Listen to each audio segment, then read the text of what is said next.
When you're a competitive athlete, you learn very quickly how strong you are or how energetic you are, all of those things. But it could very well be that there's a lot of people who have an equally as good a body as you have, that performs just as well, that is as muscular, let's say in bodybuilding, has exactly the same kind of proportions and all of those things. So the question really is what puts you over the top? It is the mind that really creates the body. It's the mind that makes you really work out the 4 or 5 hours a day. It is the mind that visualizes of what the body ought to look like as the finished product.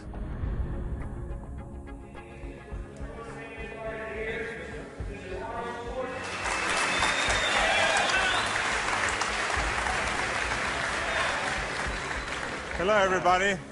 For the last 2 years, I've been doing exhibitions like this all over California in various institutions and prisons and hospitals and so on. And I've been having a great time, and it's a very satisfying thing for me to do, to spend one day every month to come to one of those places and to help the guys with their training and so on.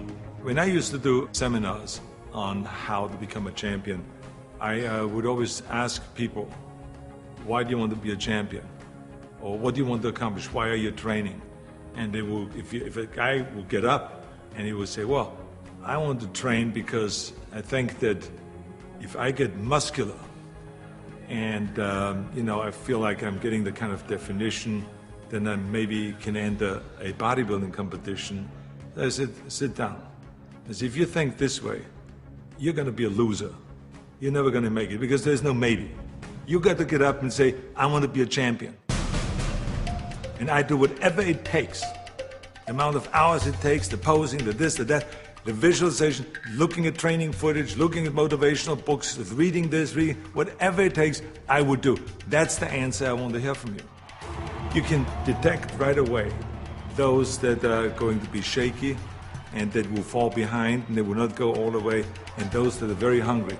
And that hunger you have to develop because you have to create a goal for yourself, whatever that may be, a short-term goal and a long-term goal, and you got to go after that. And if you do not see it, and if you do not believe it, who else will? The body is very important, but the mind is more important than the body. You have to visualize what that body ought to look like in order to make it win, because that's what creates then the will that you need to go to the gym every day.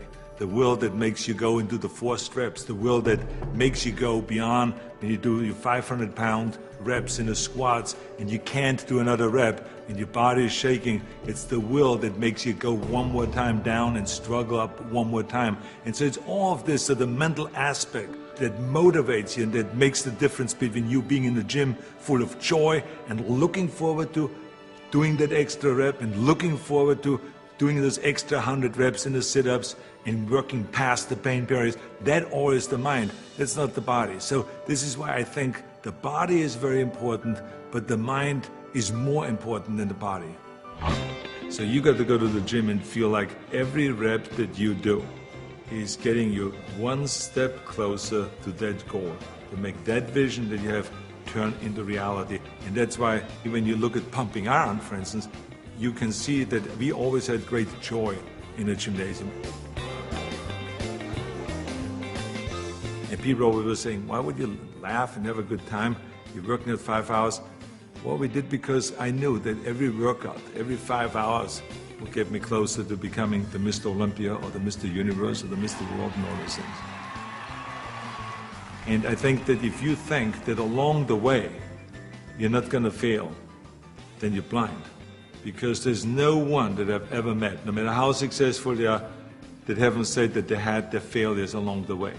You have to. I mean, the only way that you really know that you can lift 500 pounds is if you're willing to fail.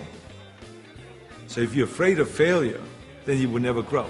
The people that grow the furthest are the people that really don't care. They fail or they make it, they're going to take that risk because that's what you have to do. I think what we learn in sports is very helpful to anything and everything else that you do in life. So now you apply that principle to acting. And you say, well, wait a minute, I put 5 hours in every day in working out, I did my posing 1 hour a day, I did my stretching and the this and that, and all of those kind of things. So now, let me apply the same thing to my acting career.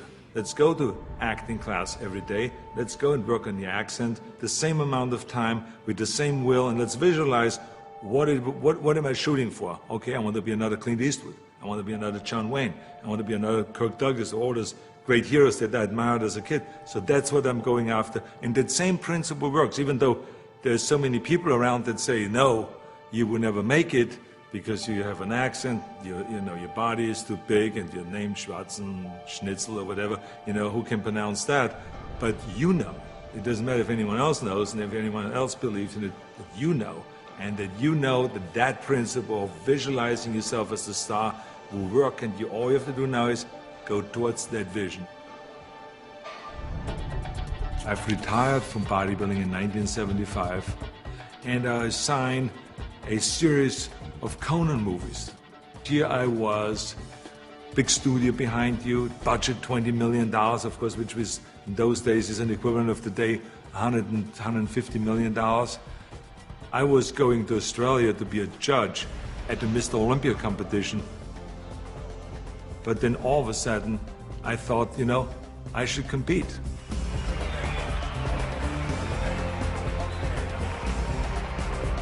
I think the competitors felt very disappointed. So they felt kind of, why would I do that? Why would I take that trophy away from them when I have everything else on the plate? And so I think there was disappointment there. And, I just felt, well, that's something that I need to do. I felt very strongly about it, and so I competed. So now you apply that principle in my political career. This historic election has come about because there's a tremendous disconnect between the people of California and the leaders of California.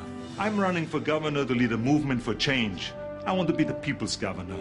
I will work honestly, without fear or favor, to do what is right for all Californians. Join Arnold and let's bring California back. People see me as a big action hero on the screen, and they expect the same kind of bigger-than-life action in reality. That's why in my political career, people always say to me, well, but this is politically risky to go and start, for instance, talking about prison reform. People don't want to go and even talk about that. So I say, well, maybe it's politically risky, but in the meantime, we have 172,000 prisoners in facilities that are built for 100,000, and something is going to break, and something is going to happen. I want to fix it.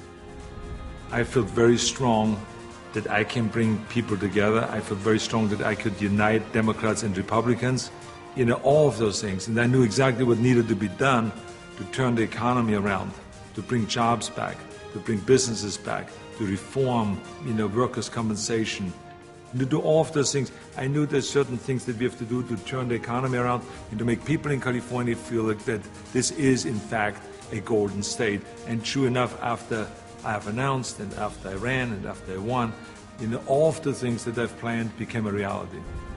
I always use bodybuilding as an example for a lot of things that I do. If it is talking about the budget, if it's talking about the environment, if it's talking about prison reform, somehow I always get in my experience of what I've learned in bodybuilding and then somehow tie it in of what I'm doing today.